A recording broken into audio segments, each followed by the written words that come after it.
Salam sejahtera, terima kasih karena bersama dengan saya di Nazilin Unity Channel.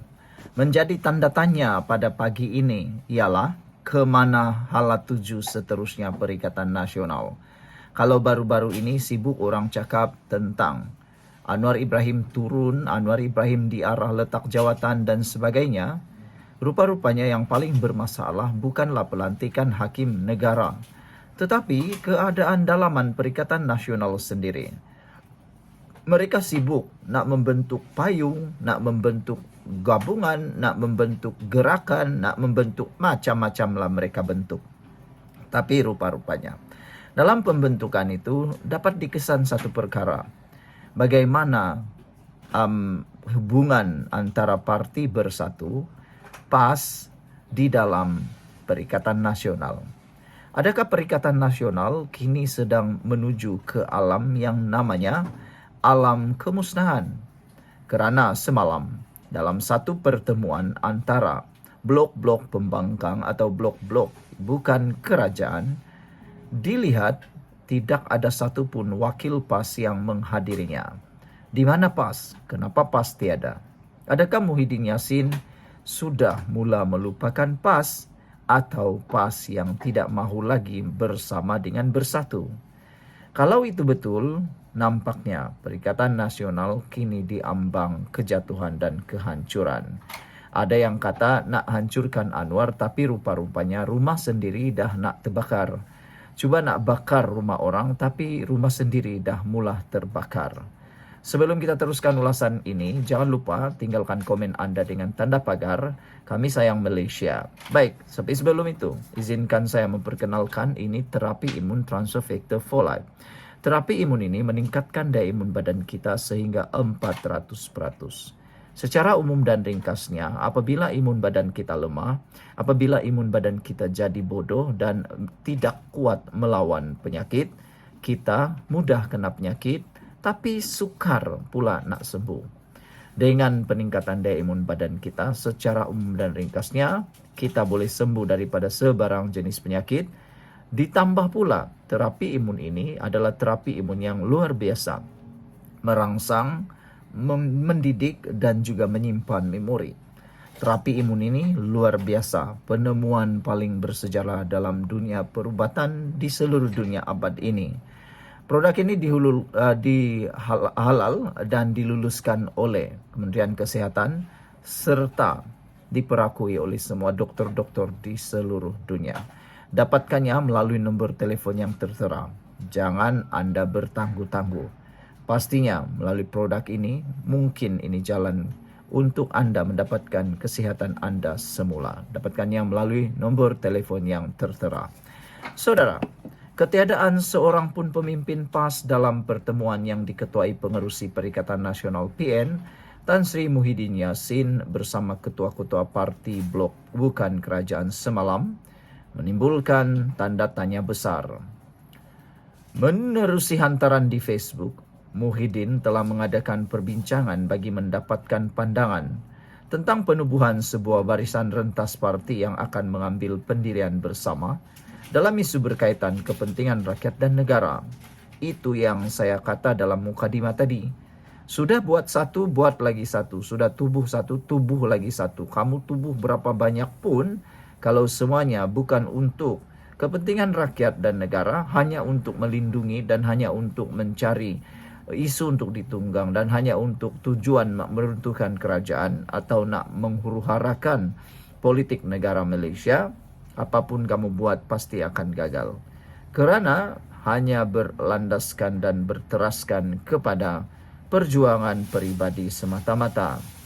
Itu sebabnya berapapun kamu buat, berapa banyak pun himpunan, berapa banyak pun payung, berapa banyak pun pertubuhan yang dibuat, rentas parti kah, rentas pemimpin kah, rentas negeri kah, rentas wilayah kah, rentas kampung kah, semuanya pasti akan gagal kalau itu bukan untuk niat rakyat dan negara.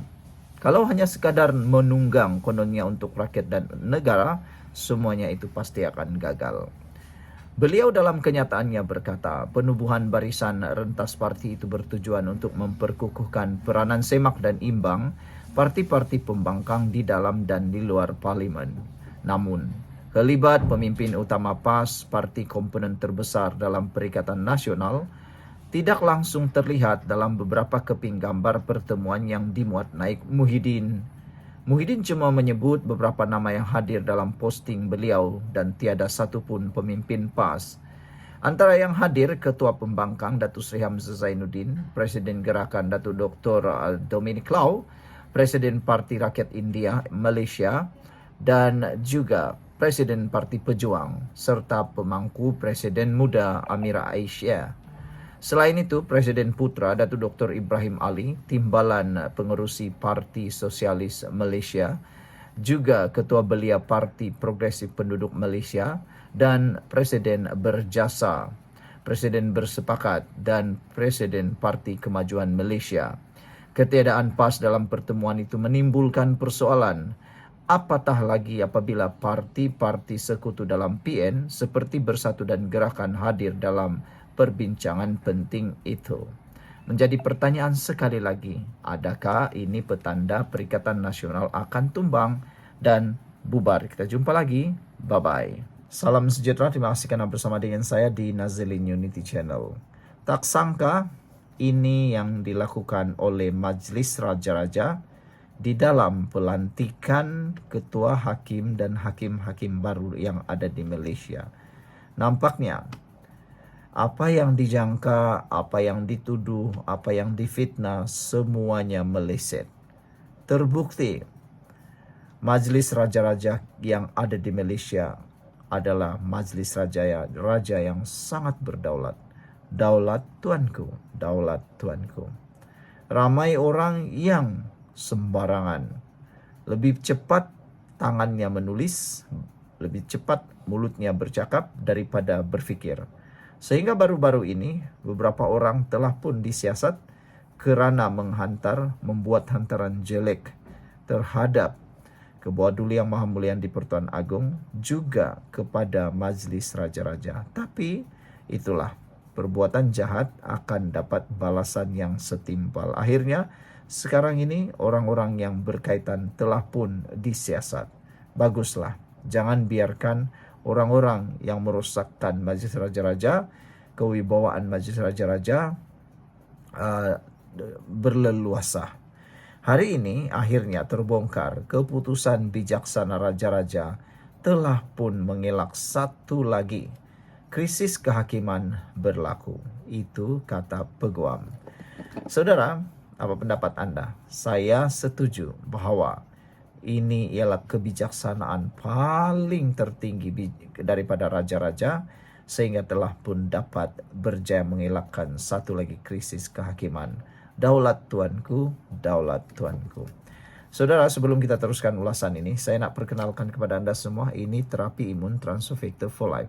Terapi imun ini meningkatkan daya imun badan kita sehingga 400%, merangsang imun badan kita bertindak melawan penyakit daripada dalam tubuh badan kita, juga mendidik imun badan kita untuk jadi bijaksana supaya imun badan kita tidak bertindak menjadi bodoh, tetapi bertindak bijaksana sehingga dapat mengenal mana lawan, mana musuh di dalam tubuh badan kita. Secara umum dan ringkasnya, apabila imun badan kita lemah, apabila imun badan kita bodoh dan imun badan kita tidak bijaksana, kita tidak akan sembuh daripada sebarang jenis penyakit, termasuklah penyakit yang paling kecil sekalipun. Tapi dengan peningkatan daya imun tubuh badan kita dan imun badan kita menjadi bijaksana, apapun penyakit boleh disembuhkan dengan izin dan juga doa kita kepada Tuhan bersama dengan ikhtiar yang ada ini. Saudara, dapatkan produk Transofector for Life ini melalui nombor telefon yang tertera, juga dapatkannya dengan segera. Produk ini lulus KKM. Produk ini juga halal dan telah diperakui oleh seluruh doktor di seluruh dunia, bahkan di Malaysia. Produk ini ialah penemuan bersejarah dunia perubatan pada abad ini. Dapatkannya sekarang. Saudara, seorang peguam kanan memuji keputusan bijaksana Majlis Raja-Raja untuk melantik Hakim Mahkamah Rayuan Wan Ahmad Farid Wan Saleh sebagai Ketua Hakim Negara yang baru. Menyifatkan langkah itu menyelamatkan negara daripada satu lagi krisis kehakiman.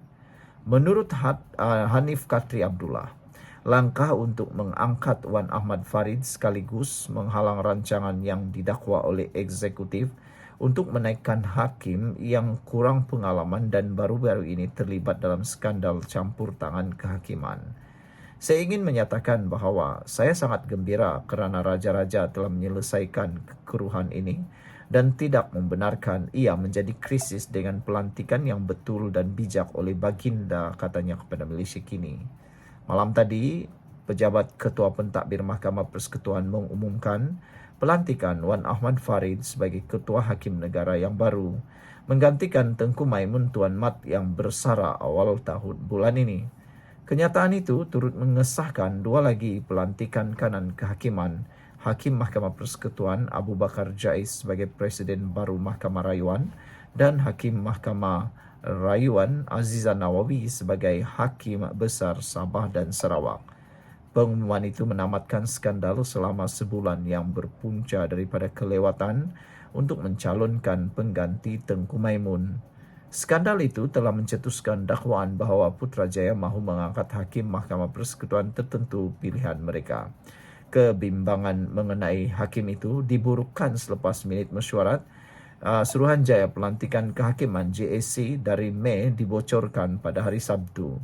Dokumen itu nampaknya menyokong dakwaan campur tangan kehakiman yang timbul bulan lalu selepas laporan polis yang dibuat bagi pihak hakim itu juga dibocorkan. Bercakap mengenai Wan Ahmad Farid, Hanif percaya orang ramai tidak sepatutnya mempersoalkan kredibiliti hakim itu berdasarkan penglibatannya dalam politik sebelum ini. Hanif menyatakan keyakinannya terhadap kesaksamaan dan keadilan hakim berdasarkan kelakuan Wan Ahmad Farid sepanjang kerjayanya dalam bidang kehakiman. Saya sudah banyak kali tampil di hadapannya dari 2015 hingga 2015-16 tahun, kata beliau. Saya buat lebih kurang 5 atau 7 kes di hadapannya, perbicaraan dan seumpamanya. Sejujurnya saya katakan ini, saya tidak pernah menemui sebarang kelakuannya, bukan sahaja keputusan tapi juga cara dia mengendalikan perbicaraan. Tiada satu pun daripadanya mempunyai kecenderungan ke arah pandangan politik, kata Hanif. Untuk rekod, Wan Ahmad Farid adalah ahli BN yang aktif sebelum menyertai badan kehakiman dan telah dilantik ke pelbagai jawatan termasuk sebagai Timbalan Menteri Dalam Negeri semasa pentadbiran Abdullah Badawi dan Najib Razak. Menurut Hanif, hakim itu telah membuktikan kesaksamaannya apabila dia menarik diri daripada mendengar beberapa kes yang mempunyai konflik kepentingan. Ini termasuk kes yang melibatkan Najib dan Wan MDB.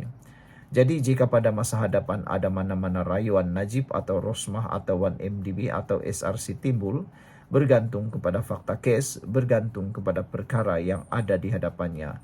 Jika dia perlu tarik diri, saya percaya dia akan menjadi orang pertama yang berbuat demikian walaupun sebelum peguam memberitahunya, katanya. Dalam perkara itu, Hanif turut menepis kebimbangan Wan Ahmad Farid dan Azizah dinaikkan pangkat daripada Mahkamah Rayuan yang bermakna mereka memintas hakim kanan lain di Mahkamah Persekutuan terpulang kepada raja untuk membuat keputusan, kata Hanif. Selagi tiada seorang pun daripada mereka mempunyai soal integriti, maka ia tidak menjadi persoalan sama sekali kepada saya, katanya.